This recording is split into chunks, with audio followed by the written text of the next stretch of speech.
Welcome to the Dare to Multiply podcast.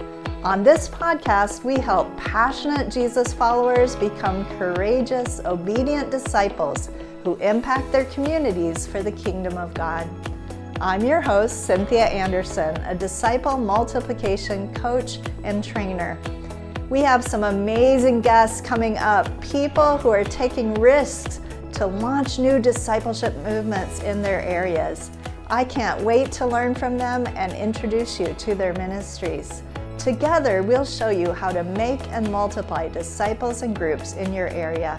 If you're new here, be sure to subscribe to the podcast and our YouTube channel so you don't miss out on any tools or content coming your way.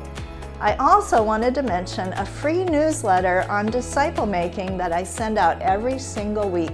It's called Daring Disciples, and it's all about how to share your faith, overcome obstacles we all face in the journey toward multiplication.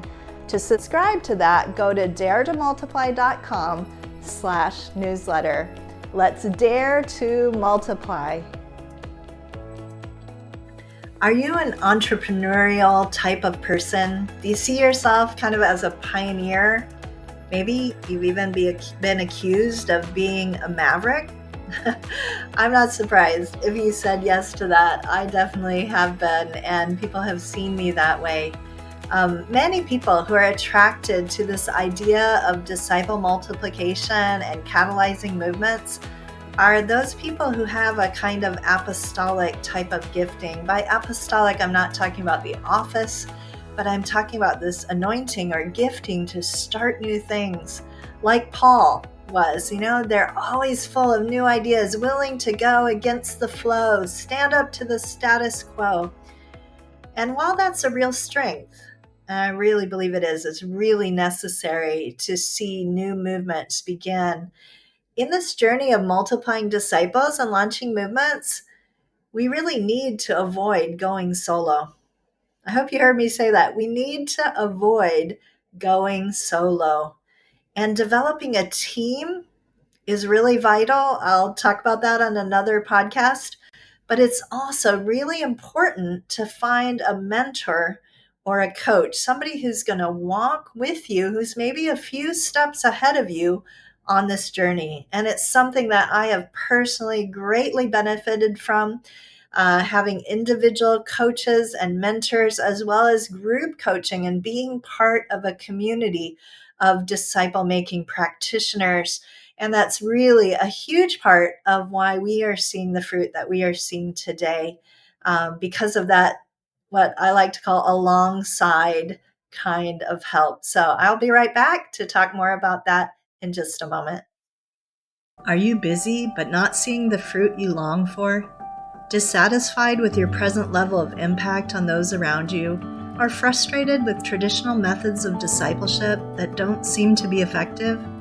If so, the Getting Started in Disciple Making Movements course may be just what you need. Inside the Getting Started program, you'll get access to a step-by-step proven approach to making and multiplying disciples. Not only will you receive 25 short and practical video teachings spread out over 6 modules, but you'll have a chance to connect with others for group coaching via our monthly Zoom calls. And even more importantly, you'll become part of a global community of like-minded people from all over the world who are passionately committed to following Jesus and impacting others around them. If you want to get unstuck and begin moving forward as a disciple who makes disciples, I encourage you to go to courses.dmmsfrontiermissions.com and sign up for this powerful program today. And now to today's episode. Coaching, which is what I want to talk about on this episode, is extremely helpful. And it's something we want to establish as a normal pattern in our lives. It's something that has gotten me through seasons of really tough seasons of transition, times of spiritual dryness, times when there was no breakthrough and everything I seemed to be doing was not working. Coaching and mentoring has gotten me through those things and gotten me to the place of breakthrough. And it's also been really helpful whenever I've started something completely new, to find a mentor or a coach who's gone before me and who can speak into and help me with that situation. Well, years ago, and it's been quite a few years now, I hate to admit how many, I studied for my master's in global leadership from Fuller Seminary in California. And in the course of those studies, I think it was a class where we read a book by Bobby Clinton, perhaps his book on leadership. I'm not exactly sure which class it came from, but I was taught something that really stuck with me. And to this day, many, many years later, it still is something that guides a lot of how I approach coaching. They said in the class, they said, don't look for an ideal coach. Don't look for someone who can mentor you in every aspect of your life. There's very few people who would be willing to say yes to that. Most of the people that you are wanting to have, help you are people who are busy, people who are, successful. They're seeing more happen than what you are. And so don't look for an ideal mentor or an ideal coach who can coach you in your marriage and in your ministry and in every aspect, your spiritual life, but instead look for people who can help you in different areas, right? So I took that to heart. And there have been times when I've had a marriage coach, I've had leadership coaches, I've had church planning coaches, I've had language coaches, I've had sabbatical coaches, right? I found that if I will, depending on what I'm wanting to work on right now, if it's something I'm prioritizing, even, maybe evangelism is something that's difficult for you. Find somebody who can coach you specifically in the area of growth in evangelism. Or maybe it's someone that can coach you in mindset shifts. I'll volunteer, right? We have a course for that, right? And I love to coach people in changing their mindsets, right? But there's lots of different kinds of coaches, and you can't have 5 coaches at once. So it's important that you think about what is it you really need to prioritize that's going to take your work and your life forward right now, and then look for somebody who's willing to give you just 3 times of meeting, right? Or maybe even just an initial session where you say, could I have 30 or 40 minutes of your time? I would love to bounce some questions off you and learn from you, right? So you approach them not with could you coach me the next 5 years? Most people would say, oh, I would love to, but I'm so sorry. I'm not able to do that. And they won't even, have that initial meeting. But if you are showing seriousness, most busy people who are successful in their fields want to see other people be fruitful and successful as well. So I've found that if you will be specific about what it is that you want to learn, people will give you that kind of time, right? And then when you have that meeting with them, if you are serious and you show up prepared, you show up ready to ask those questions, and you show that you're ready to apply the things you've learned, they're going to be wanting to invest in you more. All of us as leaders are looking for people who are seriously doing the things that we're also doing, and that that are a few steps, we're a few steps ahead of them. So yeah, I just want to encourage you. The role of a coach or mentor helps a good leader. Maybe you're a good leader already, or you're a good disciple maker. It helps you jump from being good to being great, right? You remember that book that was written From Good to Great?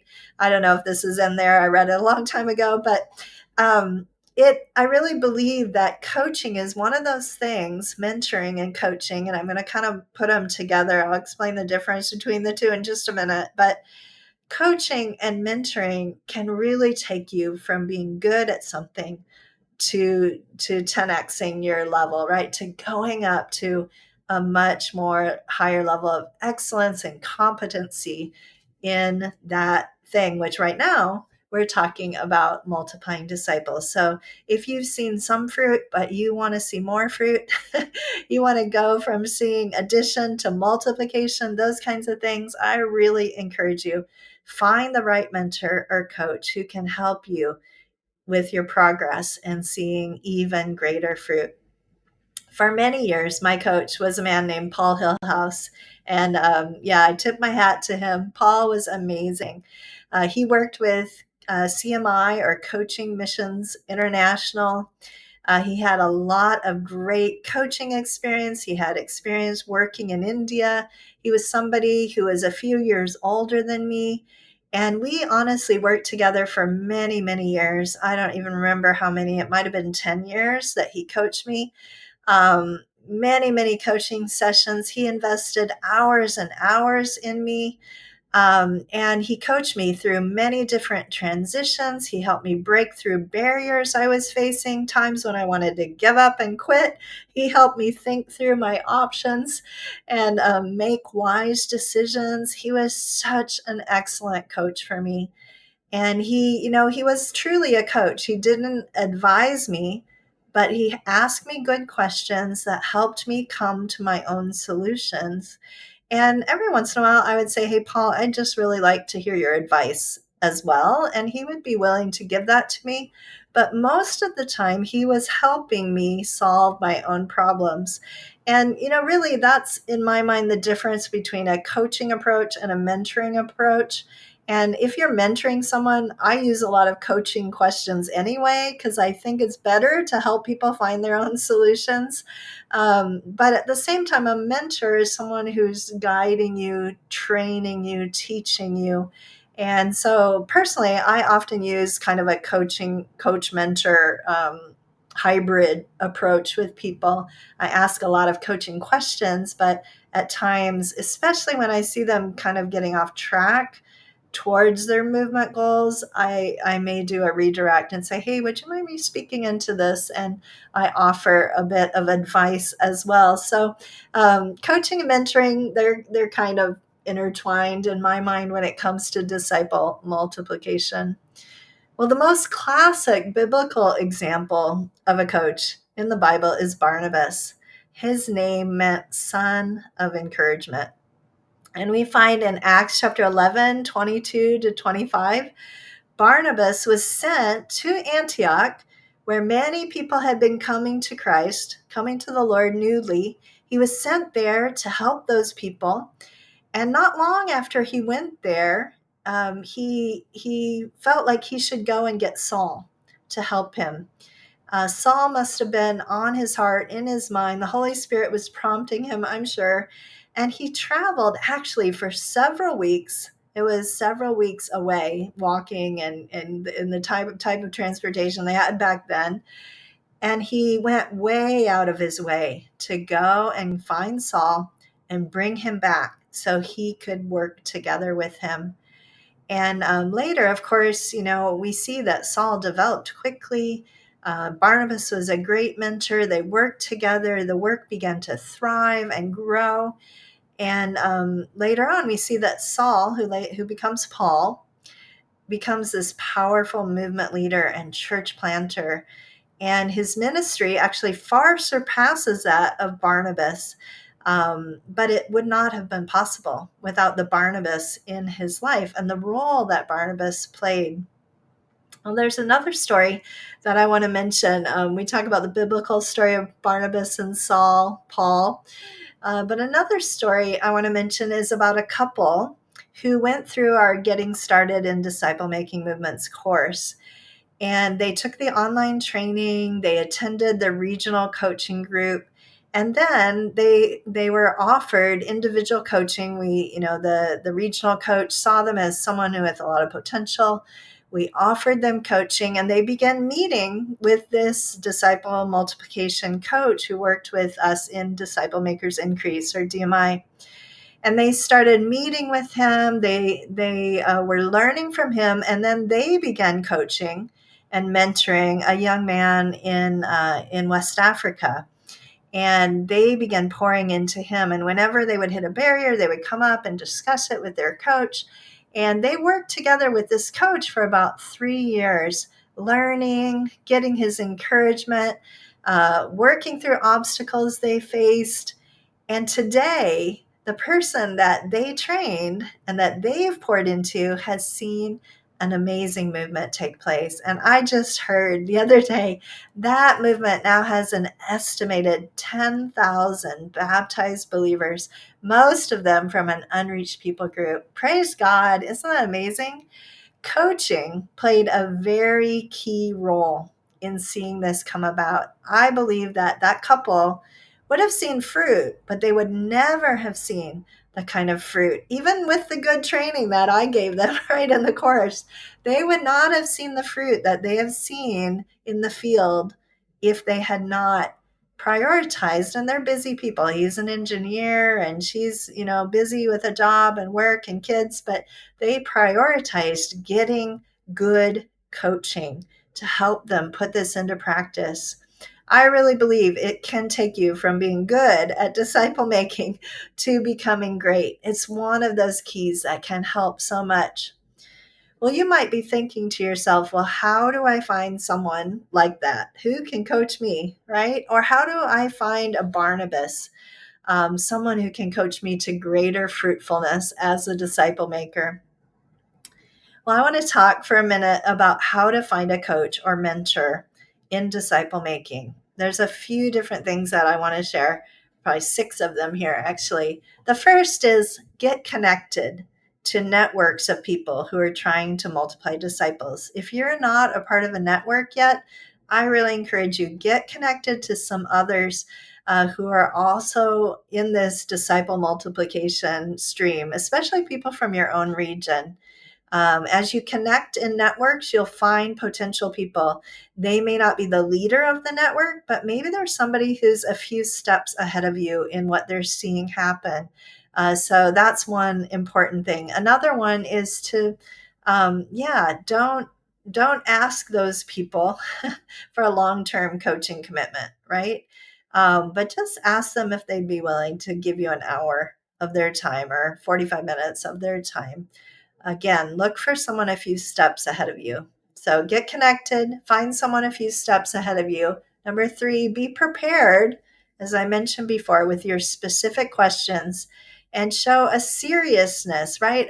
You want to show them that you are, you're worth investing in, right? So show this seriousness about learning and then applying what you learned from the call.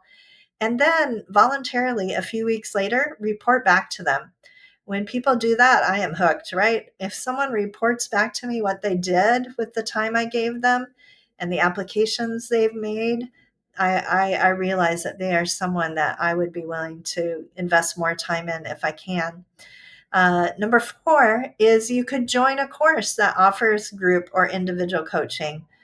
Like the couple in the story, we have a course, the Getting Started in Disciple Making Movements course, which I mentioned. And you can find in the show notes or message us, and we'd be happy to share about that. We do offer group coaching and individual coaching through that course. But there's other courses. I know Zume offers coaching, others that offer coaching as well. So that's another way, if you're looking for a coach, that you might be able to find someone. Number 5 is participate actively in these communities. Like they can even be like a Facebook group. It could be something online. I know Chris Galanos has a group that meets regularly. Isla Tassi of Lifeway has a group that meets regularly. Find a group online that you can be a part of, even if you're not doing a course, and start to learn. Victor Chowdhury has regular calls. There's a lot of us who are doing regular community calls with others. And that's another place where you may not be able to have one of those senior leaders coach you, but someone else in the group, as you get to know them, may be able to help. And then if you don't have a community in your area, consider forming one, right? Gather others together. I know No Place Left is all over the place. They're trying to have No Place Left. So NPL has groups. There's lots of people that you could consider joining. And then looking at, maybe you don't, maybe you're not finding someone who could actually coach you, but you could have a peer coaching relationship where you're holding one another accountable in coaching. I also want to mention, if you are interested in coaching, Disciple Makers Increase has a course called the Encourage Them All course, created by one of my friends and colleagues, Kevin Sutter. He's actually the one who coached the couple I told you about, and he's an excellent coach. And he's developed a program super simple. It's got these amazing, fun little jingles that you learn to help you remember these points about how to coach or how to encourage others in simple ways, and offer, how to become a Barnabas. So if that's something that's interesting to you, I'll put the link to that course in the show notes as well. But find a coach. It really, really has helped me over the years. If you're feeling stuck, feeling like you're not making the progress that you want to make, you may not, paid coaching is out there, but there's a lot of people who offer free coaching as well, and these communities that you can be a part of. But don't delay. If it's something you've been thinking about, then I want to encourage you to go ahead and take that step. But I'll be right back with a wrap up and an action step for you in just a moment. Are you ready to unlock your potential as a disciple maker? Then it is time to dive deeper into the principles that are changing lives with the Multipliers Mindset course. This transformative course accompanies the book, The Multipliers Mindset, Thinking Differently About Discipleship by Cynthia Anderson. These lessons will help you not just through reading about a multiplying movement, but how to actively live out a lifestyle that leads towards movements. And here's the best part. It comes with a practical workbook, which is designed to take your learning even further. This workbook guides you step by step to apply what you learn and to impact the lives of lost people around you. With easy-to-follow steps, uplifting lessons, and timeless truths from the book, this course equips you to make disciples and to start groups that multiply. Visit multipliersmindset.com to step further into the work God is calling you to do. Let's multiply together. All right, here's the quick recap. There's not a whole lot of points in this. I told some stories, but really the main point is, if you want to go from addition to multiplication, if you want to go from seeing some good fruit to seeing a lot more, I strongly encourage you, find a good mentor or coach who can walk alongside you and help you to be accountable and make those steps forward and solve your own problems, but really move forward while also learning from someone else. Don't go solo. Don't go it alone. Find a coach, find a mentor who can walk with you. I also talked about how Barnabas was the son of encouragement. And without Barnabas, Paul the apostle would not have been the amazing movement leader that he became. He and Barnabas walked together, and because of that relationship, he grew and developed so much as a leader, and then later was able to mentor and disciple many, many others. Join a network and find somebody just a few steps ahead of you. Be prepared when you have that first call with specific questions, report back to them. I talked about the option of joining a course that offers group or individual coaching. And I also just wanted to mention that if you are a mission team that's just getting started, my friends Stephen and Jen also offer excellent coaching for new teams and mission. So I'll put their link in the show notes as well. But if you don't have a coach, this is your action step.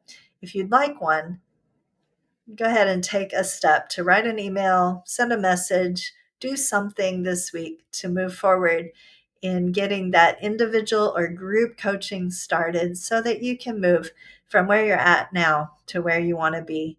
I really, really believe it makes a big difference. It's not a magic formula, but it has helped me so, so much over the years. And I know it'll help you as well. God bless you guys. Have a wonderful week. Keep making disciples. God's with you. And he is going to get you to the next level, to the next step, as you are faithful to do your part. God bless. That's all we've got for this episode of Dare to Multiply. One thing that would really help both us and other people who might like to listen in is for you to rate and review the podcast, if you haven't done that yet, on iTunes, Spotify, or wherever you listen. I'd also love to connect with you on Instagram, LinkedIn, or Twitter. Feel free to message me with any topics, questions you'd like addressed, or guests you'd like me to interview.